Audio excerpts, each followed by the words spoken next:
So in the last video, we see how the Elohim created man in their similitude, in their image. That man was like the Elohim in that he was put in charge of the creation around him. Now, when man, well, then it went on and we talked about how Eve was deceived by the flesh, and she disobeyed God by eating of the tree of life and giving to Adam. So, well,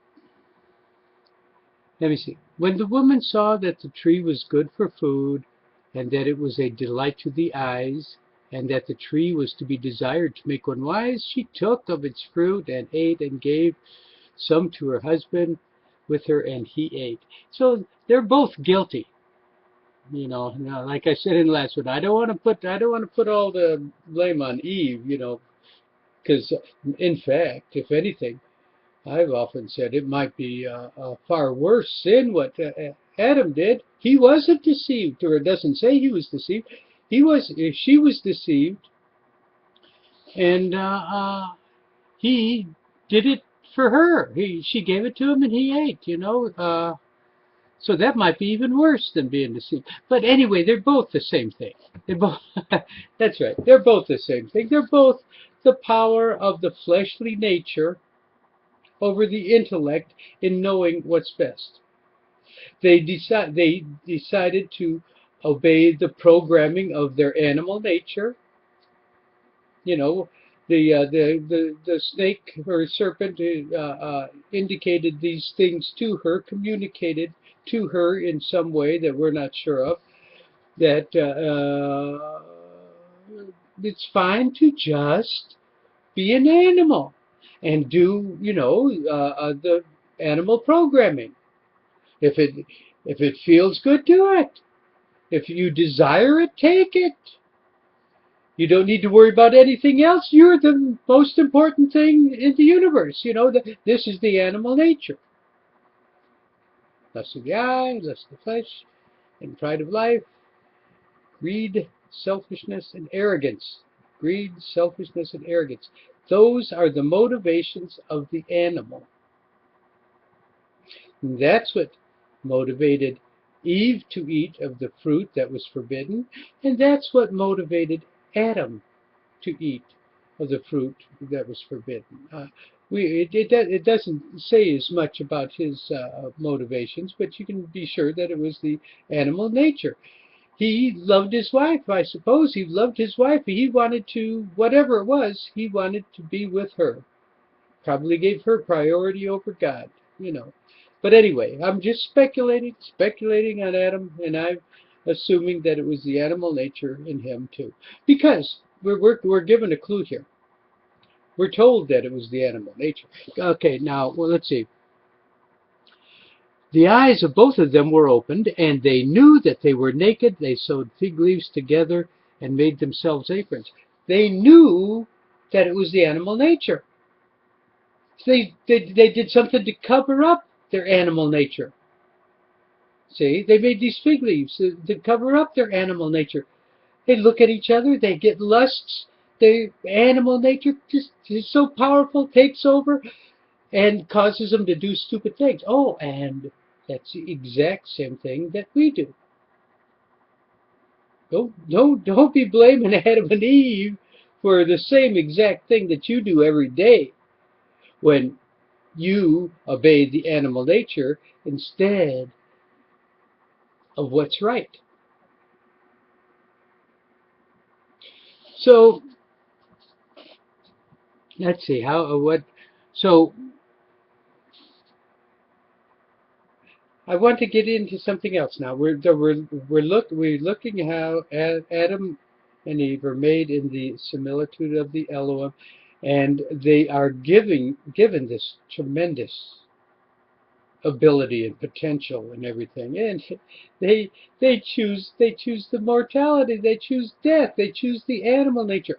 The animals are biological robots. Remember, we talked about this before. They have to be biological robots because they serve a limited function.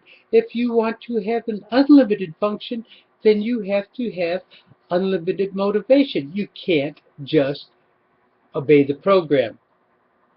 So God gave mankind free will. Free will means that you don't have to do whatever feels good. You can think about it. You can think about the consequences of your actions. You can consider others instead of yourself. These are all godly things. They're not part of the animal nature. They have to be learned.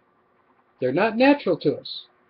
The only way we get godliness is through this part of the brain that the other animals don't have, this part that can reason, evaluate, put things together, and speculate things that don't exist at all. We can speculate. We can project probabilities and possibilities.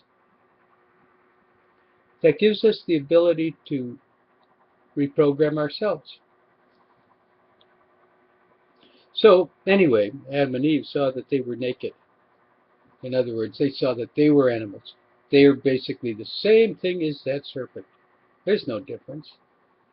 They're just a biological robot. They followed the programming of this biological animal instead of the reasoning that God gave them, like the Elohim. And they were ashamed. Oh, yeah, what have I done now? How many times do we do that, you know? Oh, no, why did I do that? You know, you do stupid things. You see evil consequences come from it. Why didn't I stop and think, you know? I'm sure Adam and Eve were saying that. You know, I sympathize with them. I sympathize with everybody, almost. There's some evil that it just bends my mind. I can't grasp of some evil of mankind. Anyway, let's not get into that. Let's get into what they did. They're given this potential of being Elohim, and they chose the dictates of the animal instead. They obeyed the animal nature. And the animal nature is a liar, of course, and brings death. And the godly nature from the Elohim, you know, brings life. And they chose death over life. Didn't I say this in the last one? Everything, all your decisions break down to life and death. A lot of times you can't, you know, you don't have a good and a bad, a right and a wrong, but you'll say, well, which one is more in harmony with what we see God doing? And which one is less harmony with what we see God doing? So anyway, and we'll take a step towards life or towards death, towards life or towards death all the time. He's always making these decisions. But now we've talked about man and the Elohim, and a little bit now about God. Okay, now in the earlier version we pretty well we know some things about God. We know that God is the creator. We see all these Elohim scurrying around doing things, but it's God's will that they're doing. You know, Jesus, you know, when he prays to his Father, said he prays that his followers would be one like they are in spirit. So if we're one with the other godly people in spirit, then we are like how Jesus is with his Father. They are one in spirit. And I think I talked about spirit, didn't I? Anyway, spirit, whenever you see spirit, it's talking about an invisible force that can cause an effect here in the physical reality that we can perceive. So when we have invisible forces doing things, those are spirits. Not little ghosts with minds of their own, doing different things. No, that's not what a spirit is. An idea can be a spirit. You can have a belief system can be a spirit. A way of looking at things can be a spirit. See, and it talks about your center. Oh, let me see. Oh, I'm getting way off track. Let's get back here to Adam and Eve. Yeah, and then before I get too far off. Okay, so Adam and Eve, and they hear the voice of God. Let me see. They heard the voice of Yahweh Elohim walking in the garden in the cool of the day. Now, Yahweh, I think we talked about that earlier in an earlier video. The word Yahweh means He who will be. Now, when God gave His name to Moses, He said, "This is my name for generation," and the word Yahweh doesn't have a time context, but it's set. It doesn't have just a time, a single time, past, present, or future. It's the same words used for all the tenses. We have a lot of times different words for different tenses.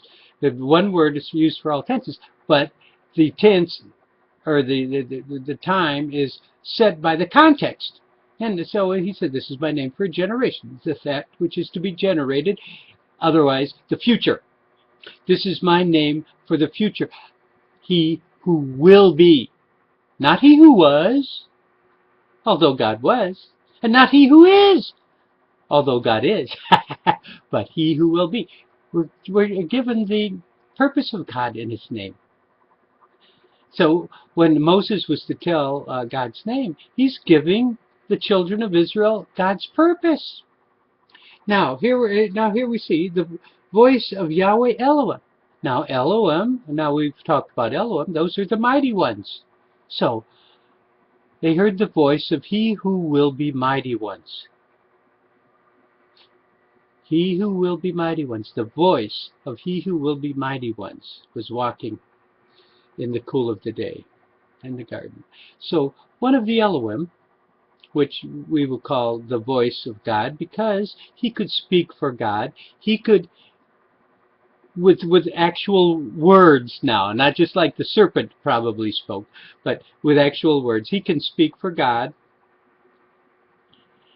and he was walking in the garden. This is what we call God manifestation. It's God that's doing it all, but He's using all of His little fingers, which are the individuals in which we hope to be.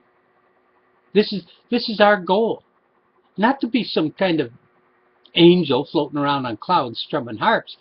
We can look forward to a wonderful, glorious, beautiful, fun, enjoyable future, like these Elohim going out and creating and doing that. It's going to be great. So anyway, they heard the voice of He who will be mighty ones walking in the garden in the cool of the day. And the man and his wife hid themselves from the presence of He who will be mighty ones among the trees of the garden. So anyway, Yahweh Elohim called to the man and said to him, "Where are you?" And well, anyway, so we don't need to read all this. We know what happens here. I want to focus now on God a little bit. The idiotic apostasy has this concept of a God, this guy in a Roman or Greek toga, sitting up on a cloud with lightning bolts, and if you don't do what I say, boom, I'm going to blast you with my lightning bolt and you're going to be punished. This is not the God. This is not the God of the Bible. This is the God of the idiotic fantasy of the flesh.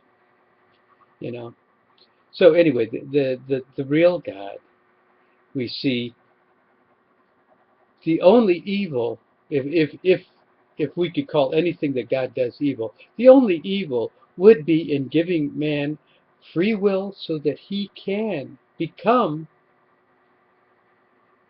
Elohim, so that he can become the fingers of God, to have the will of God, where God is all in all, that the will of God would be motivating all of his actions. So, and because man has free will, he's free to do just tremendous evil, and he does. That's where all the evil comes from. Now, it goes to the conversation here with the individual speaking for God and Adam and Eve, how they're told because of what you've done, you know, you're no longer going to have this beautiful life here in the garden because you've chosen to serve the animal dictates instead of what you're taught and told. Then you're not going to have this nice life of tending the garden. Now you're going to have sweat of your brow.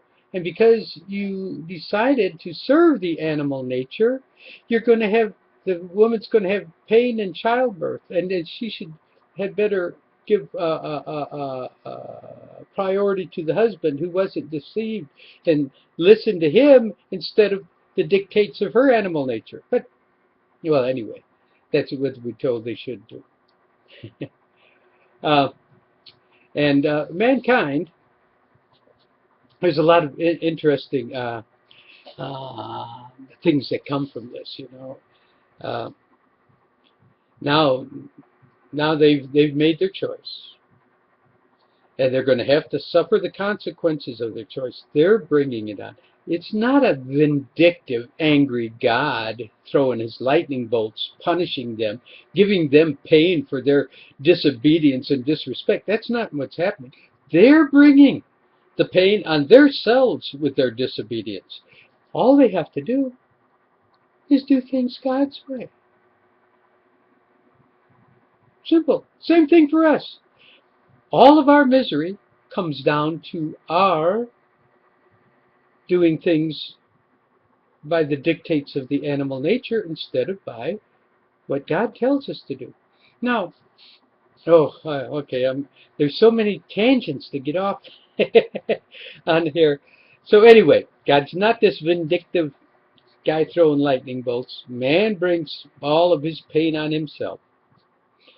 They recognized, Adam and Eve knew that it was the animal nature. That's why they made the aprons of leaves, to cover themselves, cover up this animal nature that's causing them to do the wrong thing.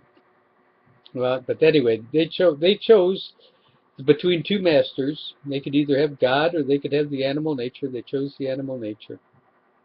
So now they're going to have to live. They're not going to be able to live in the garden. They're going to have to go out and get their bread with the sweat of their brow.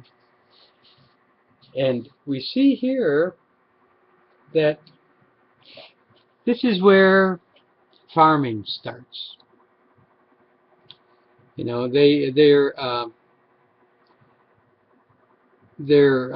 put out of this garden that they tend by what they've done. It's what they've done. They've chosen this other life. Okay, so now they are excluded from this beautiful life of just tending a garden, where they're going to live by the sweat of the brow, and they're going to know evil.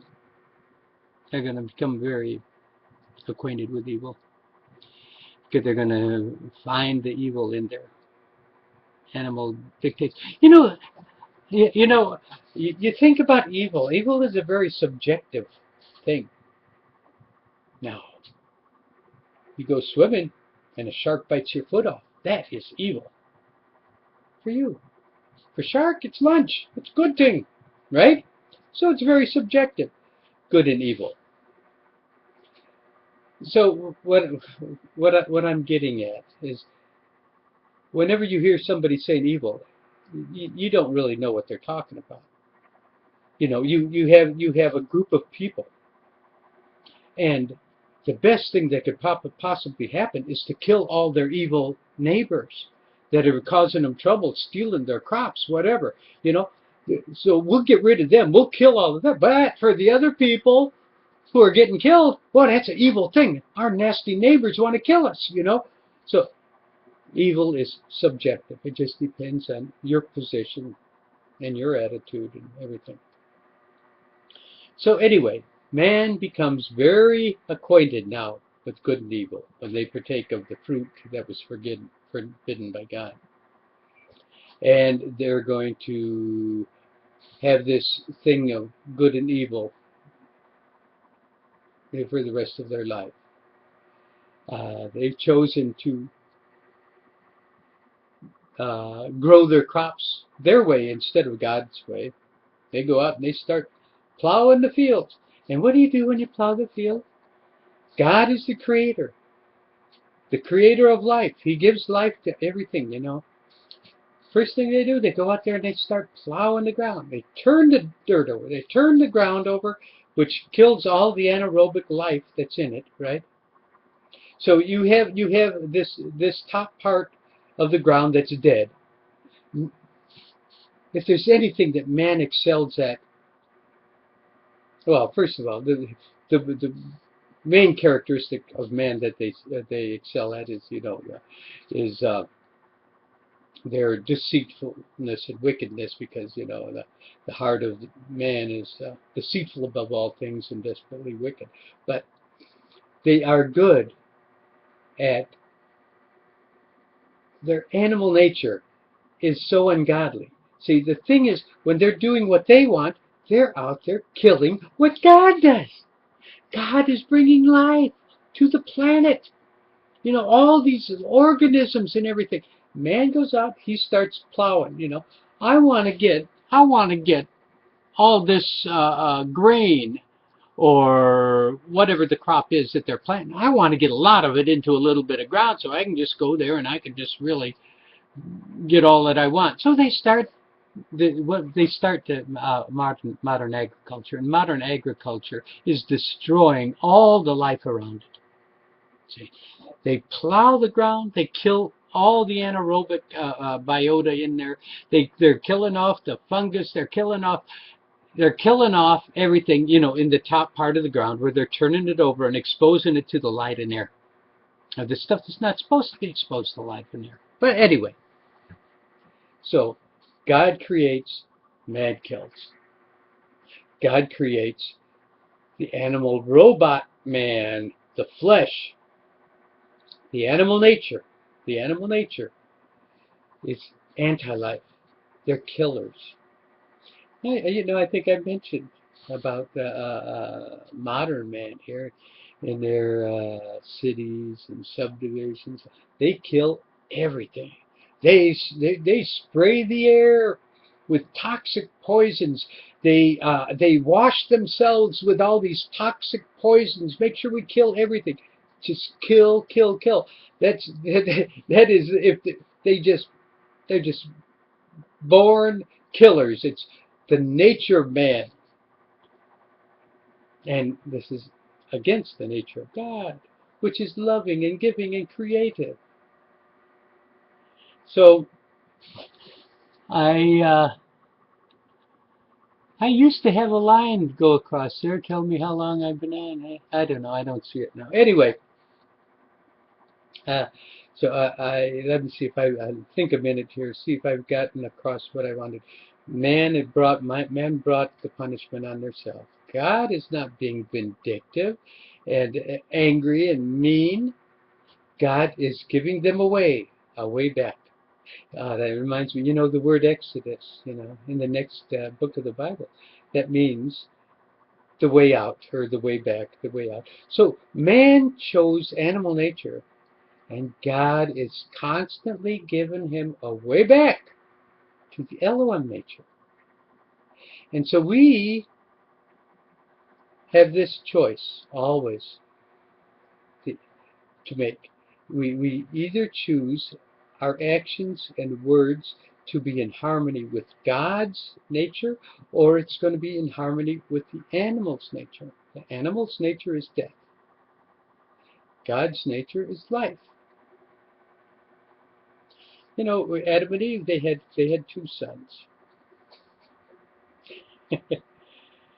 You know, they had Cain and Abel.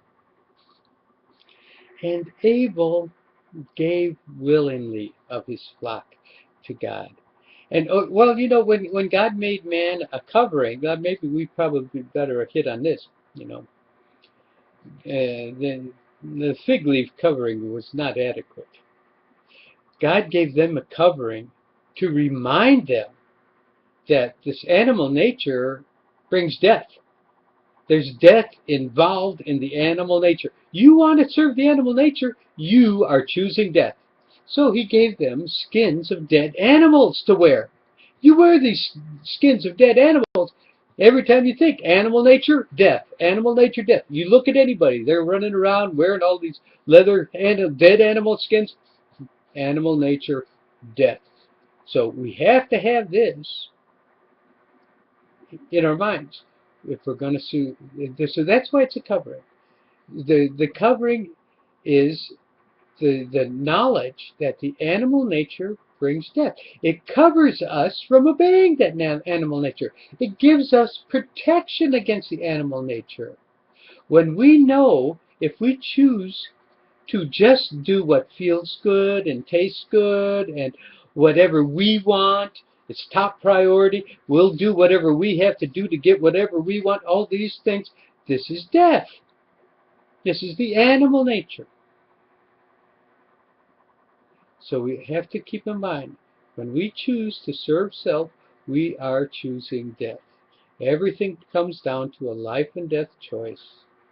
We don't always recognize it as life and death. Sometimes we think, well, I think this is a little more inclined to be towards life and godliness, and this is a little more towards the fleshliness and animal nature, you know.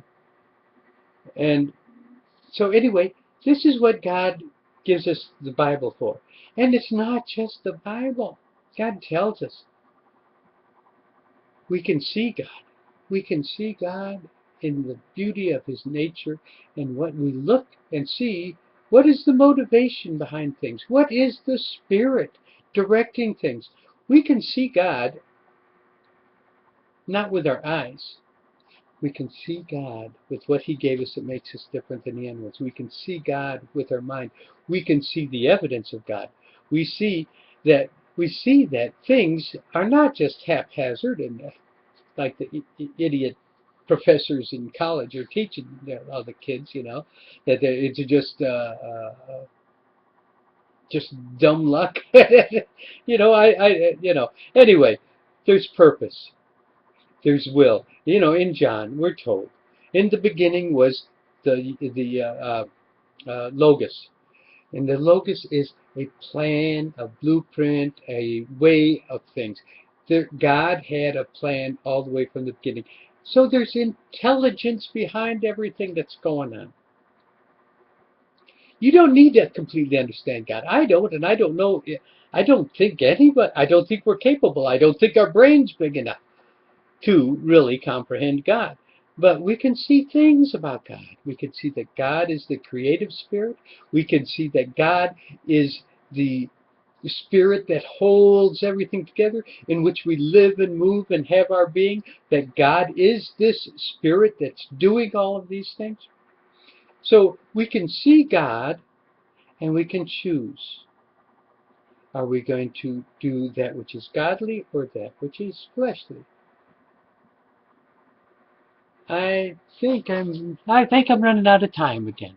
Okay, so I guess that's all for now. I'll do another one. I'll try to do these more often because I really enjoy it, and maybe someday somebody will start watching them. And if anybody could send me a message, that's something that they want to hear me talk about, I'd love to do that.